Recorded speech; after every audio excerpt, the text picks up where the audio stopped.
प्रणाम, नमस्कार। बहुत स्वागत है आपका उस कार्यक्रम में जिसका नाम है हे प्रभु आनंद दाता। और जिस तरह से हम देख रहे हैं कि इस कार्यक्रम को लेकर आपकी न सिर्फ बहुत उत्साह से भरी और हमारे मन को भी प्रसन्न करने वाली प्रतिक्रियाएं न सिर्फ मध्य प्रदेश और छत्तीसगढ़ बल्कि बेगूसराय बिहार से, गाज़ियाबाद उत्तर प्रदेश से, मुंबई से, तमाम जो कुछ पड़ोसी राज्य हैं मध्य प्रदेश के, वहाँ से हमको मिल रही हैं। बल्कि पश्चिम बंगाल से भी एक दिन एक फ़ोन आया। तो बहुत अच्छी बात है कि ये बताता है कि हम सब की जो इच्छा है वो जिस तरह सूरजमुखी का फूल सूरज की तरफ ही झुकता है, तमाम तरह की चुनौतियों से और कठिनाइयों से और बुराइयों से लड़ने के बाद भी हमारा और आपका मन उसी तरफ जाना चाहता है जहाँ प्रगति है। प्रगति भौतिक नहीं, एक मन की प्रगति जिसको हम आध्यात्मिक प्रगति कहते हैं। आपके कई प्रश्न, आपके भीतर के द्वंद्व को भी, आपके हमारे भीतर जो द्वंद्व है, डायलेमा है, दुविधा है, जिसको हम समझ नहीं पाते हैं, सर ज़रूर हिलाते रहते हैं, कहीं किसी संत को सुनते हैं या किसी अपने धर्म से जुड़ी हुई किसी पुस्तक को, धर्म ग्रंथ को पढ़ते हैं, लेकिन हम समझ नहीं पाते कई सारी चीज़ें जो स्वाभाविक हैं। क्योंकि निश्चित तौर पर जिस तरह के एक अनुसंधान, परिश्रम, अध्यवसाय और निरंतर उस तरफ आगे बढ़ने की एक प्रवृत्ति है, वो हम लोगों में नहीं है। क्योंकि हमारा अभी भी उद्देश्य सांसारिक दायित्वों को पूरा करना है और कई बार अपनी महत्वाकांक्षाओं को भी पूरा करना है। इसके बीच में कोई चीज़ छूटती है तो वो है मन की शांति, और मन की शांति ही अध्यात्म का दूसरा नाम है। जो एक प्रश्न या जिज्ञासा कह लीजिए, प्रश्न तो मैं नहीं कहूँगा, वो हमारे एक वरिष्ठ साथी ने जबलपुर से हमें भेजा है। और इनका कहना है कि हमने विद्वानों से ये सुना है कि बिना प्रभु की मर्जी के इस संसार में एक पत्ता भी नहीं खड़कता है। इसको हम पहले भी किन्हीं रूपों में चर्चा में ले चुके हैं। सच क्या है? सच दरअसल तर्क, बहस, निंदा इन सब से परे है। वो अनुभूति जन्य है।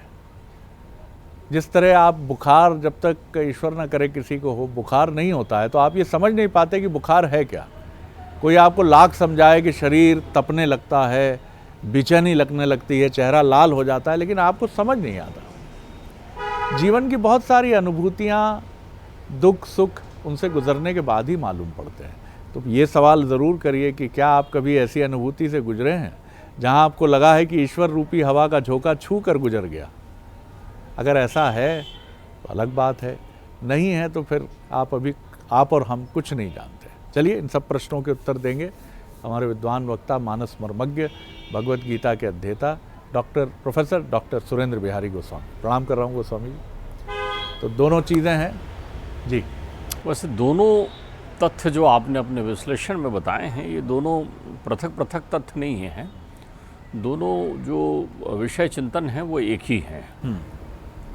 लेकिन इसकी मूलता में समझने के पहले एक गूढ़ता समझ लीजिए। बहुत सुंदर रसोई आपके घर में बनी हुई है। गृहिणी ने बड़े आनंद से जो है चब चोष लव भोग भक्ष सभी प्रकार के रसोई आपके बना के रखा है।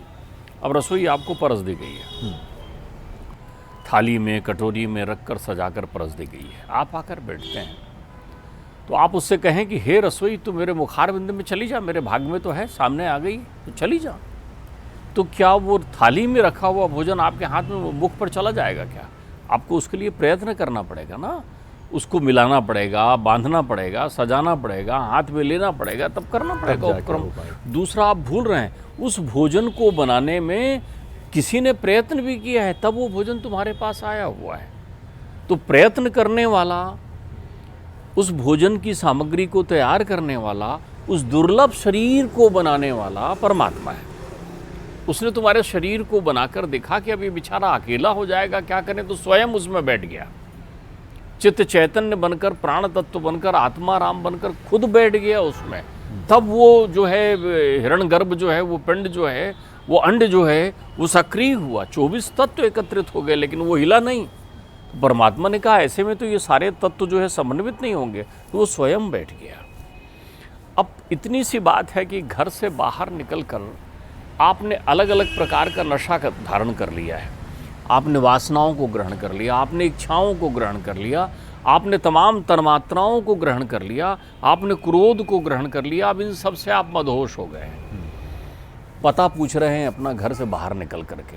तो बस इतना करना है कि आपको समझ लेना है कि जिस परमात्मा को आप सोच रहे हैं कि वो मिलेगा, वो इतना दयालु है कि उसने कलम तुम्हारे हाथ में दे रखी है। उसने कहा है तू लिख, तू कर, तू पढ़, तू जो चाहे वो प्राप्त कर। तो बोले मैं क्या करूँगा, मेरा काम क्या है, मैं साक्षी भाव में विद्यमान रहूँगा, तुझे लाऊंगा और ले जाऊंगा। बोले बीच में बोले जितना तू लिखता चला जाएगा सब तुझे मिलेगा, जितना तू लिखता जाएगा। लिखना तो जीवन की सुंदरतम किताब देने का काम परमात्मा करता है। यद विधना लिखते ललाट पट्टम या राई घटे न तिल बढ़े, इसको हम जो विश्लेषण करते हैं वो हमारी समझ की प्रतिकूलता है। हमारी समझ की प्रतिकूलता इसलिए कि हम उस तथ्य को नहीं समझते कि हम ही इसके लेखक हैं, हम ही इसके विचारक हैं, हम ही इसके पालक हैं, क्योंकि हम ही परमात्मा हैं। को हम सो हम, तो उसे ऊपर कहाँ ढूंढ रहे हो तुम। इस गहराई तथ्य को बड़े सुंदर ढंग से जब योग वशिष्ठ में जब भगवान श्री राम को लेने के लिए विश्वामित्र आते हैं, तो भगवान श्री राम विश्वामित्र के समक्ष अपने आत्मचिंतन से अर्जित ज्ञान के बारे में वार्तालाप करते हैं। वो ज्ञान पर बोलते हैं, भक्ति पर बोलते हैं, वैराग्य पर बोलते हैं, और सब तरफ साधु साधु की ध्वनि निकलती है कि कितना सुंदर आपने सृजन किया है। तब विश्वामित्र जी निवेदन करते हैं कि इनका ज्ञान तो परिपूर्ण है, किंतु आप गुरु हैं, तो मेरे ले जाने के पहले आप इनको कुछ ज्ञान दीजिए। ध्यान रखिए, वहाँ रामचंद्र जी भी बैठे हुए हैं, वहाँ लखन लला भी बैठे हुए हैं, वहाँ भरत भी बैठे हुए हैं, वहाँ शत्रुघ्न भी बैठे हुए हैं, वहीं दशरथ जी बैठे हुए हैं सभा में। सभी लोग गुरु वशिष्ठ को सुन रहे हैं और गुरु वशिष्ठ उनको वहाँ ज्ञान दे रहे हैं। ये पृष्ठभूमि बड़ी महत्वपूर्ण है, आप समझते चलिए। वहाँ गुरु वशिष्ठ एक बड़ा गूढ़ ज्ञान देते हैं। तो जब प्रभु राम उनसे पूछते हैं कि ये दुनिया क्या है, इस दुनिया में देव कौन है, किसे हम देव कहें। ध्यान रखिए, वही प्रश्न जो आदि शंकराचार्य से उनके शिष्य ने पूछा था, वही प्रश्न राम करते हैं कि देव कौन है। तब परमात्मा वशिष्ठ कहते हैं कि देव और कुछ नहीं है, तुम्हारे द्वारा किए गए कर्मों का अतीत ही देव है, जो प्रारब्ध कहलाता है, जिसे विधना कहते हैं। अर्थात जिस भाग्य को, जो आप जिसको भाग्य कहते हो, वही देव है। आप कहते हो ना मेरे भाग्य में ऐसा नहीं है, देव मेरी सहायता कर। तो जो कुछ आप अपने जीवन में कर्म करते हो, तो ये कर्म जो सत्कर्म आपके संचित हो जाते हैं, यही संचित कर्म देव कहलाते हैं। जो इहलोक में है, आपके द्वारा किया गया कर्म, वही परलोक में व्याप्त होता है। अब आपका कर्म देव हो गया। कौन सा कर्म? शुभ कर्म देव हो गया। तो अशुभ कर्म क्या हो गया? असुर हो गया। तो सुर भी आपके कर्म हैं, असुर भी आपके कर्म हैं। तो जो शुभता के कर्म हैं वो देव कहलाते हैं। अब ध्यान रखिए, उसी को हम कहते हैं दैविक। त्रिताप की जो बात की गई है, दैविक, दैहिक, भौतिक, तापा, तो ये तीनों केवल नाम का संवरण अलग है। दैविक कौन हो गए? आपके शुभ कर्म। अच्छा, शुभ कर्म के आधार पर आपको क्या मिल गया? कुल, परिवार, वर्तमान परिवेश, सुंदर जीवन, घर, सारी चीज़ें मिल गई आपके उन कर्मों के आधार पर। ठीक है, तो ये दैविक कृपा हो गई आपके ऊपर। तो देव किसने बनाया था? आपने। अब दैहिक में आ गए, वर्तमान पुरुषार्थ।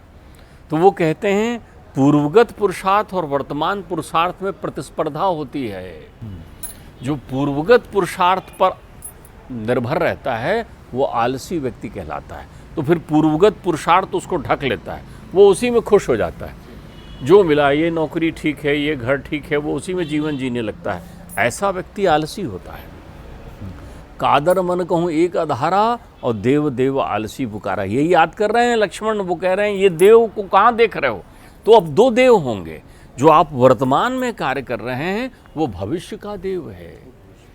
तो जो वर्तमान में आप पुरुषार्थ कर रहे हैं, आप देखिए विश्वामित्र तो क्षत्रिय थे ना, तो उनका देव कौन था? उनके प्रारब्ध ने उनको चक्रवर्ती सम्राट बना दिया था। देव की कृपा हो गई थी। उन्होंने कहा नहीं, ये हम देव को नहीं मानते, हम तो पुरुषार्थ वर्तमान को मानेंगे। हमको ये परम पवित्र शरीर मिला है। उन्होंने इतना दुर्गम तप किया, इतना दुर्गम तप किया कि अपने उस तप के प्रभाव से वो ब्रह्म ऋषि हो गए। तो अब उनका वर्तमान जो देव है यानी दैहिक जो क्रम है वो क्रम उस देव की तुलना में अधिक हो गया। आप मेरी बात समझिए। तो उनका भौतिक यानी आने वाला काल अपने आप दैविक प्रक्रिया में जुड़ जाएगा। आप देखो प्रहलाद हैं, प्रहलाद के जितने भी कर्म थे उसके आधार पर उनको त्रिलोक के चक्रवर्ती सम्राट हिरण्यकश्यप के यहाँ जन्म मिल गया था। अब वो संतोष कर जाते हैं। उन्होंने कहा नहीं, ये मुक्ति का मार्ग नहीं है, ये ईश्वर नहीं है, ईश्वर तो मेरे भीतर है। और प्रहलाद ने परमात्मा को पुकारने का ठाना। तो उनके देव तो थे, लेकिन वर्तमान देव जो उन्होंने प्रयत्न किया, जिसे कर्म कहते हैं आप, जिसे पुरुषार्थ कहते हैं आप, यही पुरुषार्थ जो इस शरीर को मिला हुआ है, धर्म अर्थ काम मोक्ष, मुक्त होने का निश्चय किया, तो उनका पुरुषार्थ इतना तीव्र बढ़ा कि साक्षात ठाकुर जी मिल गए। ध्रुव ने क्या किया है? ध्रुव ने अपने वर्तमान देव को जागृत किया है। आपको ये बात कुछ कठिन लग रही हो यदि, तो मैं और इसे सरल सूक्त में प्रयोग करूं कि लक्ष्मण जी वही याद दिला रहे हैं कि कादर मन कहूँ एक अधारा, क्योंकि गुरु ने कहा था कि जो अलाल व्यक्ति होता है, आलस्य व्यक्ति होता है, वो अपने उस भाग्य को, उस देव को पुकारते रहता है कि हे देव तुम कर दो। लिखना तुम्हें अपनी जिंदगी, जीवन लिखने का काम तुम्हें करना है। राजा दिलीप हुए सगर के वंश में, दिलीप हुए तो उनके प्रारब्ध में जीवन और मृत्यु लिखने का काम, दो काम देव ऊपर करते हैं। ब्रह्मा जी विधना लिखती है, जिसके लिए कहा है राई घटे न तिल बढ़े। सीता के भाग्य में स्वयंवर की पराकाष्ठा थी। सीता के भाग्य में राम हैं, लेकिन राम तब है ना जब शिव धनुष को उठाकर भंजन करें। तो वर्तमान देव जो कुछ है अर्थात पुरुषार्थ ही देव है। तो मेरे परमात्मा नई रचना करना चाह रहे हैं ना, मेरे परमात्मा कह रहे हैं ठहरो, मेरे प्रारब्ध में ये तो है कि मैं एक बाण से समुद्र को सोख सकता हूँ, ये मेरे प्रारब्धगत मुझे ये अस्त्र शस्त्र विश्वामित्र जी ने दिए हुए हैं, मेरे तुणीर में रखे हुए हैं, लेकिन मैं कुछ और पुरुषार्थ करना चाहता हूँ। तो उन्होंने जो विनम्रता का पुरुषार्थ किया, उससे उन्होंने एक नया इतिहास लिखा और उनका वर्तमान पुरुषार्थ बड़ा देव हो गया, जिसकी हम आराधना करते हैं कि अरे राम नाम से पत्थर तैरने लगे। उन्होंने उस पुरुषार्थ को कि राम ने एक तीर माना और धनुष सोख लिया, उसकी तुलना में उन्हें ये पुरुषार्थ सुंदरतम लगा कि मेरे नाम से पत्थर तैर गया। ठीक बात है, आप समझिए। तो दिलीप का विवाह होने लगा तो फेरे पड़ रहे थे, यही बैठे हुए थे वशिष्ठ जी महाराज पूजा कराते। क्यों पुरोहित बने हैं? ब्रह्मा जी ने कहा है सुनो महाराज, इस कुल में भगवान अवतार लेंगे। बोले अच्छा तो पुरोहित ही करो। अब वो फेरे लेने लगे और जैसे ही जो है छठवां फेरा पूरा होने लगा तो वो रुक गए। उन्होंने कहा कि गुरुदेव मुझे कोई काला मनुष्य दिख रहा है, वो अपने हाथ में टेढ़े हथियार लेके, टेढ़े दांत किए हुए मेरे सामने आकर खड़ा हो गया है। तो गुरुदेव ने अपने ध्यान योग से देखा तो उन्होंने कहा ये तो काल आ गया। तो उन्होंने उनको स्तंभित कर दिया, स्तंभित कर दिया। बोले रुको अभी फेरे रोक दो। ये पौराणिक वेद विदित बात आपसे कह रहा हूँ। कादर मन कहूँ एक अधारा, पुरुषार्थी गुरु बैठे हैं, गुरु का संबल है।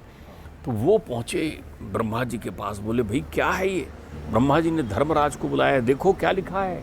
उन्होंने कहा साहब इसका 7वां फेरा होगा और इसकी मृत्यु हो जाएगी। 7वां फेरा होगा और इसकी मृत्यु हो जाएगी।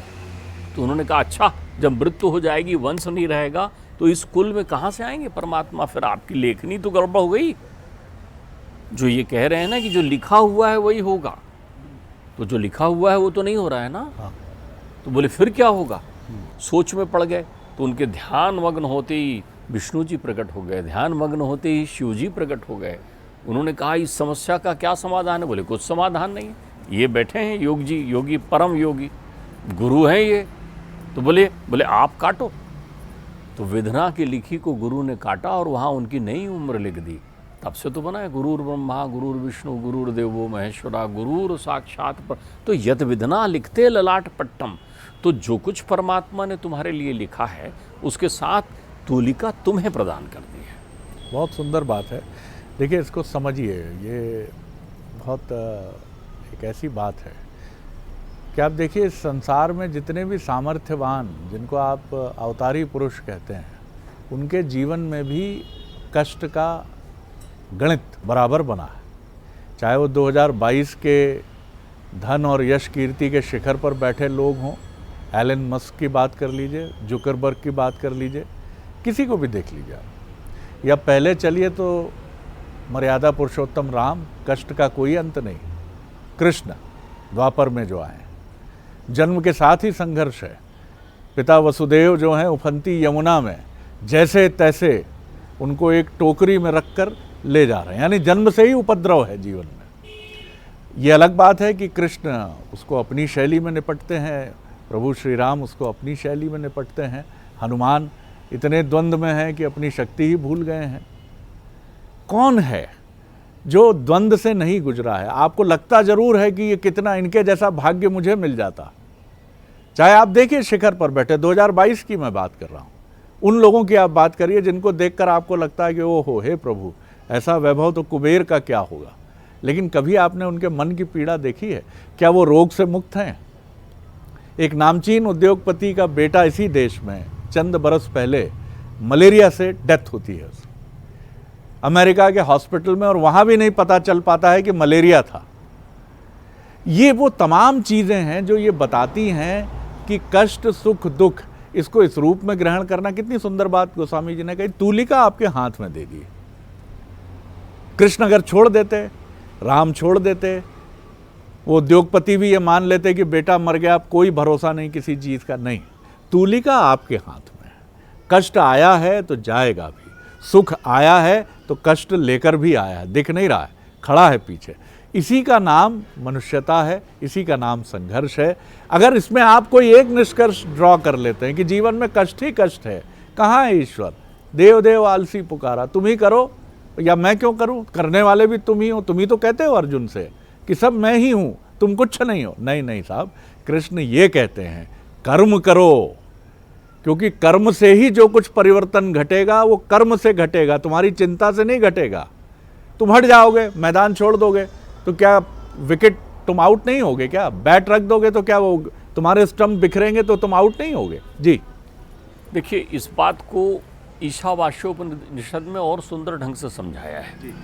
वहाँ एक बड़ी अच्छी बात कहते हैं, कर्मन्न एवाह कर्माणि कुर्वन्न एवाह कर्माणि जिज विशेष शतम क्षमा। तुम 100 वर्ष तक जियो, इतनी शरीर है, चाहे जितने नामचीन लोगों का आप नाम ले रहे हो, वो अमृत का बीड़ा खाकर भी आएंगे तो इतनी बरस जिएंगे। और जो कुछ जिनके आधार पर वो भौतिक ताप को ग्रहण किए हुए बैठे हैं, मैंने अभी आपसे कहा दैविक देहिक भौतिक तापा, तो ये जो भौतिक ताप जितने भी लिए बैठे हुए हैं वो उतने दिन के लिए बैठे हैं, यहीं छोड़ चले जाएंगे, कुछ दिन बाद आप रिश्वत कर जाएंगे उनको। तो वो कहते हैं कि तुम करो क्या, तुम आनंद से कर्म करने का प्रयत्न करो, दूसरे रूप में कर्म का आनंद लो। तो अगर तुम कर्म कर रहे हो तभी तो कर्मठ कहलाओगे। कर्मठ का अर्थ ही होता है पुरुषार्थी, पौरुष करने का अर्थ होता है कर्म करना। कृष्ण अर्जुन को कुछ करने नहीं कह रहे हैं, कृष्ण अर्जुन को कह रहे हैं कि तुम पौरुष का प्रदर्शन करो, क्लेबयम ना रहो। जिसका जो काम है, क्या वो काम वैसे स्वरूप में वो कर रहा है? उस काम को न कर वो हाथ पैर जोड़ करके यूं बैठा हुआ रहे कि सब वो कर देगा। एक गीत की पंक्ति है, करते हो तुम कन्हैया मेरा नाम हो रहा है। कभी आप इसकी मूलता को समझने का प्रयत्न करिए, वो ही करवा रहा है। तो आपने कहा वो परमेश्वर कहाँ बैठा है? बुद्धि में। वो परमेश्वर कहाँ बैठा है? तुम्हारी प्रत्येक इंद्रियों में। वो परमेश्वर कहाँ बैठा है? तुम्हारी सदिच्छा में। वो परमेश्वर कहाँ बैठा है? तुम्हारे परिवेश में। तुमने उसकी अनुभूति की जब वो कण कण में विद्यमान है। ईशावास्यम इदं सर्वम यत्किंचित जगताम जगत। तो तुम उसकी अनुभूति तो नहीं करना चाहते, लेकिन उसकी कृपा की प्रतीक्षा है कि वो करते रहे। अनुभूति करो ना। तो उनकी अनुभूति का मतलब है स्वयं की अनुभूति करना, और स्वयं की अनुभूति का मतलब है सक्रिय बने रहना। यहाँ इस प्रतिकूलता की अवस्था में 3 दिन भी लक्ष्मण के लिए एक अवरोध थे। उनको लग रहा था कि कब समय पूरा और चले जाओ। उन्होंने एक बात और कहा, कादर मन कहूँ एक अधारा। कादर मन क्या है? वही जो प्रारब्ध में टिका हुआ है, जो देव को देख रहा है। अरे देव तो हैं तुम्हारे पास। तुम्हें जब भी कोई सुअवसर मिले तो समझ लेना देव की कृपा है। अर्थात तुमने जो अतीत में कर्म किए हैं वो देव बनकर तुम्हारे पास आए हैं, वही फल दे रहे हैं। तो क्या फल दे रहे हैं? तुम्हारे कर्म। तुमने कहा साहब ये अभी तो मैंने कर्म प्रारंभ ही नहीं किया है, किशोर अवस्था में आ गया हूँ, मुझे सुअवसर मिला है। तुम्हारे संचित कर्म, तुम्हारे प्रारब्ध कर्म, तुम्हारे जन्म जन्मांतर के कर्म ने तुमको अवसर दिया है।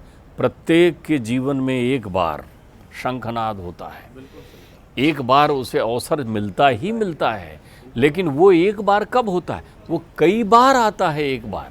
अर्थात आप उसको इस रूप में भी कह सकते हो कि अनेकों ने एक बार अवसर का सुसंगत परिवेश मिलने के बाद भी आप एक बार उस अवसर का उपयोग कर पाते। बिल्कुल आपने ठीक कहा, और अंग्रेज़ी की एक कहावत भी यही बात कहती है कि do not suppose opportunity will knock twice at your door. कभी ये मत उम्मीद करिए कि अवसर दोबारा दस्तक देगा। और इसको देखिए कितना सुंदर डॉक्टर गोस्वामी ने हमें समझाया है। आप और हम एक ही जीवन में, मत जाइए अतीत में भविष्य में। आप और हम कहते हैं बड़ा गोल्डन चांस था, मैं ये निर्णय कर लेता, आगे बढ़ जाता। आप क्यों नहीं कर पाए? आपसे गलती हुई। ऐसी ही गलती इस जन्म जन्मांतर की यात्राओं में आपसे जब भी होती है, वो आपका सुर कर्म नहीं होती, वो असुर कर्म बन जाती है। जैसे एक गलती है, वो शेर कहता है ना, सिर्फ एक कदम उठा था गलत राहे शौक में, मंजिल तमाम उम्र मुझे ढूंढती रही। एक गलती, सिर्फ एक गलत फैसला आपको मंजिल से बहुत दूर ले जाता है। इसी जन्म में आप याद करते ना, वो ये प्रॉपर्टी आने वाली थी यार, गोल्डन मिट्टी के मोल मिल रही थी, मैं चूक गया। क्यों चूक गए भाई? गलत डिसीजन आपने किया, गलत और अशुभ कर्म आपने किया, और उस प्रॉपर्टी की तरह वो आपके हाथ से गया। और कभी आप ये कहते हैं कि गजब फैसला किया गुरु, कोई तैयार नहीं था, ये कोई दांव लगाने तैयार नहीं था इस प्रॉपर्टी पर, मैंने खरीदा। उस समय तो लोग कह रहे थे बर्बाद हो जाओगे, और मैं ऐसा आगे बढ़ा कि आज भैया बल्ले बल्ले उसी की है। ये आपका शुभ कर्म हुआ इसी जन्म का। और इसी तरह जन्म जन्मांतर की यात्रा है कि एक शुभ कर्म आपको अंबानी बना देता है, एलन मस्क बना देता है, अडानी बना देता है, और एक गलती आपको वहाँ ले जाती है जहाँ अमिताभ बच्चन भी चले गए थे 100 करोड़ के कर्ज के साथ। एक नामचीन औद्योगिक घराने जिसमें बड़े भाई साहब बहुत आगे हैं, छोटे भाई साहब की स्थिति ये है कि वो अपने स्वर्णाभूषण तक परिवार के गिरवी रख चुके हैं, वो भी स्थितियां हैं। तो इन सब को ध्यान में रखकर अगर आप इसको समझेंगे तो बहुत बेहतर होगा। बड़ा आनंद आया गोस्वामी जी। आपकी बात पर मैं एक चिंतन जो है समापन प्रक्रिया में कर देता हूँ। बहुत सारे लोग ये भी सोचते होंगे कि हम कहाँ से अपने मन को निर्मल करें, कहाँ से सत्कर्म करें, कहाँ से शुभ कर्म करें। आप तो लगन से कर्म करिए ना, आप तो हठयोगी बन जाइए। आप देखिए रावण को आप याद रखते हैं ना, इतने बड़े ऋषि के वंश में उत्पन्न होने के बाद रावण ने त्रिलोक विजय तो किया कि नहीं किया? अगर शत्रुता की तो राम से तो की ना की, तो उन्होंने भी तो अपना वर्तमान देव बनाया कि नहीं बनाया? हिरण्यकश्यप ने परमात्मा को बुलाया तो नहीं बुलाया? तो आप भी एक सत्संकल्प लें। जरूरी नहीं है कि आप जो है आध्यात्मिक दिशा में प्रयत्न करें, आप भौतिक दिशा में भी प्रयत्न करें, तो प्रयत्न तो करिए ना, क्योंकि फल तो आपको अपने प्रयत्नों का मिलेगा। और देव आप स्वयं हैं।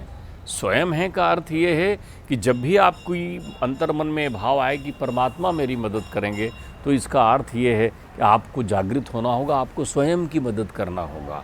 अंग्रेजी में एक कहावत है, God help those who help themselves. तो गॉड खत्म हो गया अपने आप। आपको याद होगा हमने एक बड़ी सुंदर कथा का उल्लेख किया था। एक बहुत अनन्य भक्त जो हैं बाढ़ में घिर जाते हैं, 3 बार मदद उनके पास आती है लेकिन वो लौटा देते हैं। सेना आती है और लोग आते हैं, जब पहुंचते हैं प्रभु के पास तो कहते हैं कैसी भक्ति? तो उसने कहा तुम्हें क्या लगता है वो 3 बार मैं ही तो आया था। मुझे स्मरण। आप ये मान लेते हैं चमत्कार घटेगा, चमत्कार ही तो घट रहा है साहब। कोई मित्र आया आपकी मदद करने, आपने अहंकार से मना कर दिया। ये किसकी प्रेरणा से कोई आया? शरद जी, इसको आप ऐसे भी ले सकते हैं। आपकी उस कथा में मुझे स्मरण आ गया कि जब भी आपके अंतर्चित्त में ऐसा लगता है कि परमात्मा मेरी मदद करें, तो समझ लिया करें सद्बुद्धि में वही विद्यमान है, वो आपको प्रेरित कर रहे हैं कि जाग जाओ, जाग जाओ आप। और आपके अशुभ कर्म हैं तो उनका नतीजा भी आप देखते ही हैं। अगर आपको रावण प्रिय है तो क्या कठिनाई है? जीवन आपका है, आप तय करिए, आप उस तरह से आगे बढ़िए। अंडरवर्ल्ड की ढेरों कहानियाँ इसका उदाहरण है, जो ये बताती हैं कि किस गोली पर किसका नाम लिखा है अंडरवर्ल्ड के सरगना का कोई नहीं जानता है। हाँ, उसके पहले का जीवन रावण की सोने की लंका की तरह हो सकता है। चुनना आपको है, जीवन आपका है। ईश्वर ने ये आप पर छोड़ा है कि इसमें शुभ अशुभ कर्मों की परिभाषा में आप उलझते रहिए और ज़िंदगी को आप कहीं उलझन में गहरी डाल दीजिए, या फिर आप बहुत सुस्पष्ट होकर किनारे बैठकर एकदम समझ जाइए कि जीवन को जाना कहाँ है। तो तर्क और बहस हमेशा चीज़ों को उलझाते हैं, और समर्पण, डेडिकेशन, मन की शांति आपको लक्ष्य तक पहुंचाता है। बड़ा आनंद आया गोस्वामी जी। अगले एपिसोड में एक और विषय लेकर फिर उपस्थित होंगे। प्रणाम, नमस्कार।